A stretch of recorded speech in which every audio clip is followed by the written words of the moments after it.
जिंदा कुव्वत थी जहां में यही तौहीद कभी, आज क्या है फकत एक मसला इल्म कलाम। जिंदा कुव्वत थी जहां में यही तौहीद कभी, आज क्या है फकत एक मसला इल्म कलाम। और रोशन ज़ौ से अगर जुल्मत किरदार ना हो, खुद मुसलमान से है पोशीदा मुसलमान का मकाम। मैंने ऐ मीर सिपाह तेरी सिपाह देखी है, कुल हम अल्लाह की शमशीर से खाली है नियाम। आह इस राज से वाकिफ है न मुल्ला न फकीर, वहदत अफकार की बेवहदत किरदार है खान। कौम क्या चीज है, कौमों की इमामत क्या है, इसको क्या समझे ये बेचारे दो रकत के इमाम। ये उलमा की बात नहीं जो नमाज़ें पे आते हैं, ये बात उनकी है जो स्टेज पर खड़े होके फलस्तीन का झंडा लहराती है। भाई फलस्तीन का झंडा स्टेज पर खड़े होकर लहराना और बात है। फलस्तीन का झंडा वो लहराए जिन्होंने दीन की खातिर कुर्बानियां पेश करनी है। इतना गाजी मुमताज कादरी फट्टे चढ़ाना है, गाजी मुमताज कादरी को नामूस रिसालत की मोहब्बत को फट्टे चढ़ा के नामूस रिसालत के ऊपर हमला करके फिर फलस्तीन का झंडा लहराना, ये और बात है। ये कौम के साथ धोखा है, फराड है। और तहरीक लब्बैक पाकिस्तान के लोग फलस्तीन के लोगों के साथ आज भी खड़े हैं। हमने तो पहले ही कहा था कि हम 15 लाख बंदा तहरीक लब्बैक पाकिस्तान का फलस्तीन के तहफ़्फ़ुज़ के लिए, किबला अज़हर के तहफ़्फ़ुज़ के लिए देने को आज भी तैयार है। और इस वक्त भी हम अपने कंटेनर का रुख, अगर हमें इजाजत मिले, अगर हमें इजाजत मिले तो अपने कंटेनर का रुख इस वक्त भी हम फलस्तीन की तरफ फेरने के लिए तैयार हैं।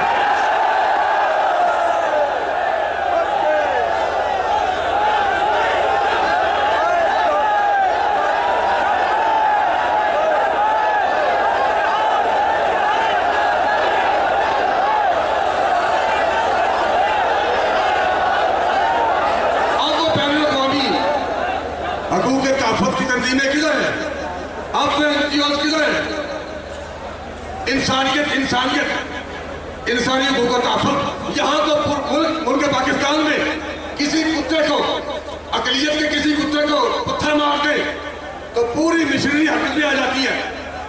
2 दीवारें चर्च की चल जाए तो चीफ जस्टिस भी वहाँ, वज़ीर आज़म भी वहाँ, वज़ीर आला भी वहाँ।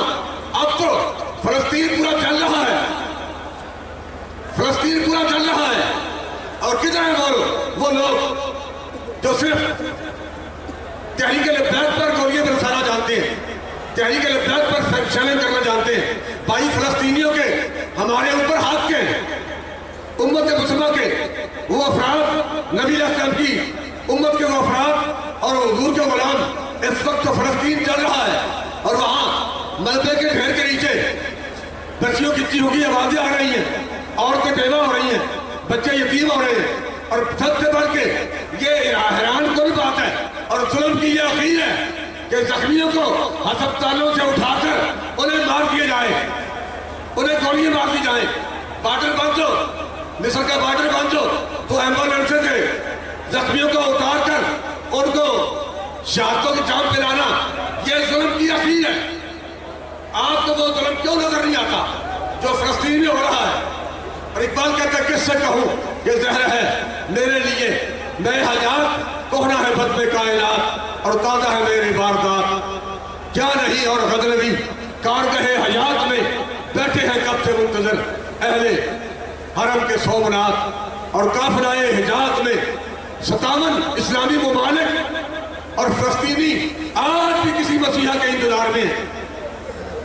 काफिलाए हिजाज में इकबाल कहता है काफिलाए हिजाज में एक हुसैन भी नहीं, गर्ज है ताबदार भी गैसुए तजलाओ फरात। यहाँ तो सिर्फ इस बात पर जोर दिया जाता है, हालांकि मैं ये बात करनी नहीं चाहता था, फिर भी कम से कम इशारा कर यहाँ इस बात पर जोर है कि आप यहाँ कोर्ट में किसी को इतनी इज्जत दे रहे हैं, आप उसे हाफिज कह रहे हैं। भाई आप बताए ना, आप चीफ जस्टिस हैं, आप चीफ जस्टिस हैं, आपको क्या कहें? आपको तो बंदा चपरासी कह सकता है, क्या कहें आपको? अगर तो बंदा चीफ जस्टिस होगा तो उसे हम चीफ जस्टिस ही कहेंगे। और जिस बंदे के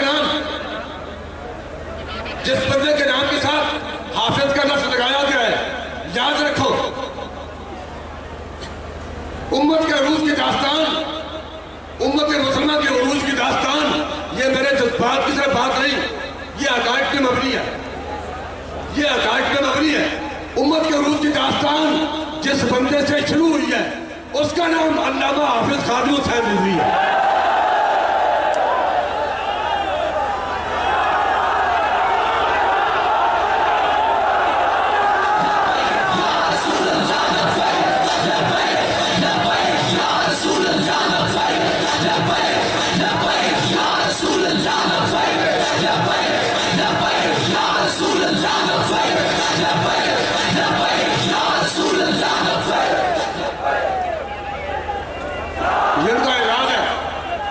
भाई वो इकबाल के हाफिज थे और थे, वो इकबाल के हाफिज थे, उन्हें इकबाल के हाफिज कहने की जुर्म है।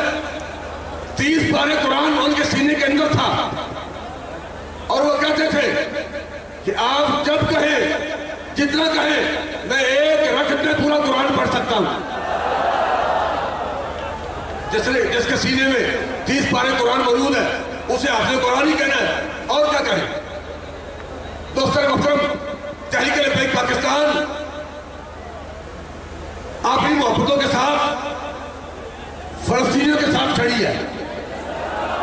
हुकूमत पाकिस्तान से हमने पहले भी कहा था, अब भी अगर आप इजाजत दें, अपनी फौज न भी दे, तो हम इस वक्त भी फलस्तीनियों की हमायत में जाने के लिए, उनके साथ खड़े होकर उनकी हमायत में लड़ने के लिए और उनके साथ मरने के लिए आप भी तैयार हैं।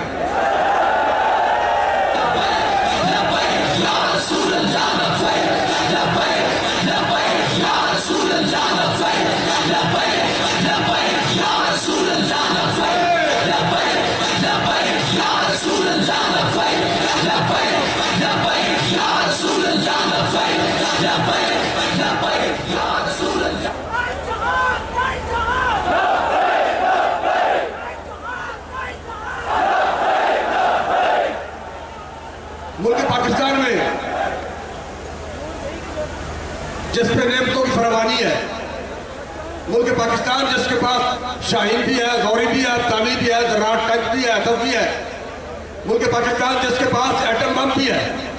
लेकिन अफसोस की बात है कि वो एटम बम, ये शाहीन, ये ताली ना फलस्तीनियों के काम आ सकते हैं, ना नामूस रिसालत के तहफ़्फ़ुज़ के लिए काम आ सकते हैं, ना खत्म नबूवत के तहफ़्फ़ुज़ के लिए काम आ सकते हैं। इसलिए कि मुल्क पाकिस्तान में निज़ाम अंग्रेज का है। अगर आज भी मुस्तफ़ा करीम का निज़ाम होता तो फिर हम बताते कि फलस्तीनियों के साथ किस तरह दिया जाता है। अल्लाह ताला अपने गैब के फलानों से फलस्तीनियों की हिफाजत फरमाए और हमें उम्मत मुसलमान के दर्द के साथ खड़ा रहने की तौफीक अता फरमाए। मुल्क पाकिस्तान और आलमी इस्लाम की किस्मत और तकदीर को बदलने के लिए अल्लाह रब्बुल इज़्ज़त तहरीक लबैक पाकिस्तान को कामयाबी और कामरानी से हमकिनार फरमाए। अस्सलातु वस्सलामु अलैकुम या रसूल अल्लाह।